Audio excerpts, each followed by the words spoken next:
G'day fellas, and welcome back to the channel. It is time for our round 11 tips. Now, a quick recap of round 10. We went 5-8 overall, 3-8 on the margins. Started off incredibly strong. The first 3 games were all green. Then the Sharks played their worst game of the season without a doubt. The Bunnies got up. I thought it was going to be 1-12. It was 13+. The Dragons gave the Tigers their second win of the season. For our upset of the week, we did actually pick the Cowboys to beat the Roosters. We just didn't know it was going to be 13+. And then I could have basically gone bald last night watching Parramatta play. I have so much to say about Parramatta, but we'll save it for the round 11 tips. So our first game of the week, Thursday night, Storm and Broncos. Tui Kamika should return and strengthen them up in the middle, but the Broncos at the moment just look way too strong. And I know we're pretty early into the season, but I do think that the Broncos and the Bunnies are a lock for the semi-finals already. Cobbo was our round 10 MVP. You always got to give the MVP to a bloke who gets 3 tries. Unbelievable game in front of the home crowd. Now, the thing is, I am quite unsure about this game because the Storm are so good at Amy Park. Whenever they play at home, it is just so difficult to tip against them. I want to go Broncos 13+ again. They look like they can do it, but keeping in mind that the Storm should play a lot better in front of a home crowd, I'm going to take the Broncos here 1-12. Now, moving on to Friday night, the Doggies and the Warriors. The struggles are continuing for the Warriors. They got a really unlucky roll of the dice. The send-offs were extremely rough and basically put the Warriors in a position where they were destined to lose. There's nothing they could have done. Somebody very close to the Warriors organization called out the refs, blatantly called out the refs,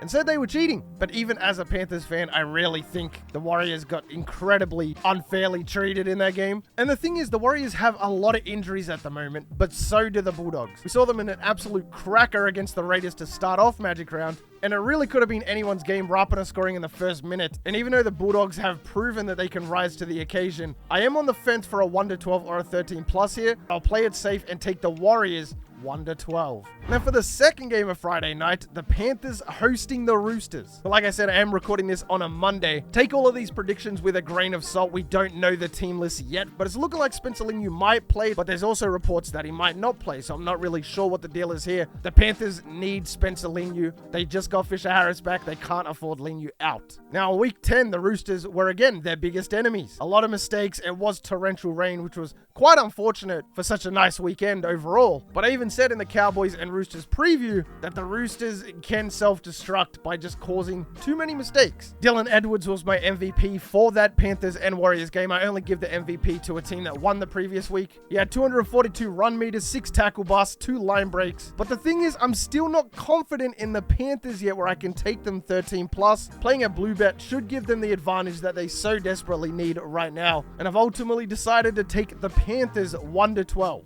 Another 1-12 game. Who would have guessed? But here's a breath of fresh air. First game of Saturday is the Bunnies and the Tigers. Nafoa Luma was great in the Tigers win, so was Appy. Luke Brooks put the place kicks exactly where they needed to be, and Buller in only his 3rd start was great, and he even had the game-saving tackle on Ravalawa. I do think, however, the Bunnies are just too strong at the moment. They're playing with so much confidence, and they really seem like they're in a league of their own right now. 5 straight wins, and I gotta back them here. 13+ to the Bunnies, but I do see the Tigers playing with a lot of heart. They'll just bleed out like most teams that run in the Bunnies way at the moment. Now, the second game is Saturday night, the Cowboys and the Dragons up in Townsville. We did call the Cowboys over the Roosters for the upset of the week. Boy, I was excited watching that game. Now, the Cowboys have all the pieces to be great, and the run should start now. The Dragons at the moment, I just can't back them. I tried last week against the Tigers. I even had him 13+, and they didn't even win the game. Robson was amazing. He was my MVP of that Roosters matchup. He was awesome defensively. He had 42 tackles, including a try saver. They showed a lot of heart and could pour on the points when they need to, even in rainy conditions. I'm on the fence for 13+ here, but I gotta play it safe, and again, I'm going the Cows 1-12. The next up, the Raiders and the Eels. Matthew Timokor, first of all. He was all over the place last week in an amazing way, of course. 2 try assists, 186 run meters, 10 tackle busts. He was my MVP. But what about Rapana? Scoring in the first minute of the game, and that gave the Raiders so much momentum they would go on to win that game only by 4 points. Moses missed a lot of kicks against the Titans, but he's not even going to be playing anyway.